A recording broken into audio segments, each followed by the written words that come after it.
मृत्यु एक ऐसा सच जिसे कोई टाल नहीं सकता, लेकिन क्या आपने कभी सोचा है कि जब किसी इंसान की सांसें थम जाती हैं और उसके शव को शमशान घाट ले जाया जाता है, तो चिता को अग्नि देने से ठीक पहले वहां क्या होता है? गरुड़ पुराण के अनुसार मृत्यु के बाद के वे 60 मिनट लगभग 1 घंटा भयानक और दर्दनाक होता है। उस वक्त शरीर बेजान पड़ा होता है।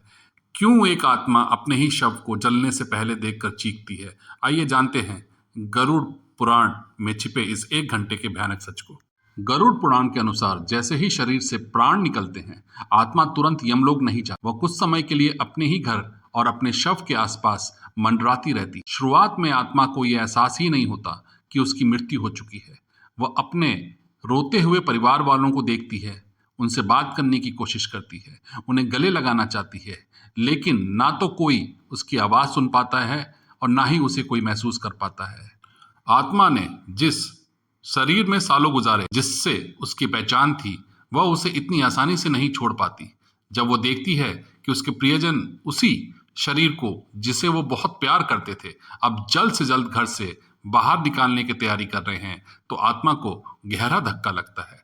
उसे समझ आता है कि संसार में सब कुछ क्षणभंगुर है या क्षणभंगुर था। गरुड़ पुराण में लिखा है कि मृत्यु के समय यमलोक के 2 दूत आते हैं जो दिखने में बेहद डरावने होते हैं। साधारण इंसानों को वो नहीं, लेकिन आत्मा उन्हें स्पष्ट देख सकती। चिता जलने से पहले का जो समय होता है, उस दौरान यमदूत आत्मा को उसके जीवन में किए गए पाप और पुण्य का आईना दिखाते हैं। अपने बुरे कर्मों के परिणाम और नर्क के कष्टों की कल्पना करके आत्मा डर से कांपने लगती है और जोर जोर से रोती है। जैसे ही मुखाग्नि दी जाती है, चिता की लपटें उठती हैं। आत्मा ये देखती है कि उसका तो वो भौतिक वजूद जिसके लिए उसने पूरी जिंदगी झूठ बोला, फरेब किया या मेहनत की, वह राख में बदल रहा है। इस अंतिम क्षण में मोहभंग का दर्द सबसे चरम पर होता है और आत्मा चीख चीख कर रो पड़ती है।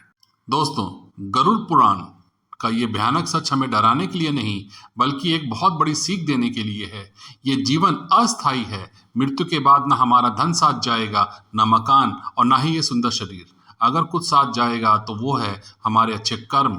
इसलिए जीते जी अपनों से प्यार करें, किसी का दिल ना दुखाएं और धर्म के मार्ग पर चलें। आपको ये जानकारी कैसे लगी, कमेंट में बताएं। वीडियो को शेयर, लाइक जरूर करें। धन्यवाद।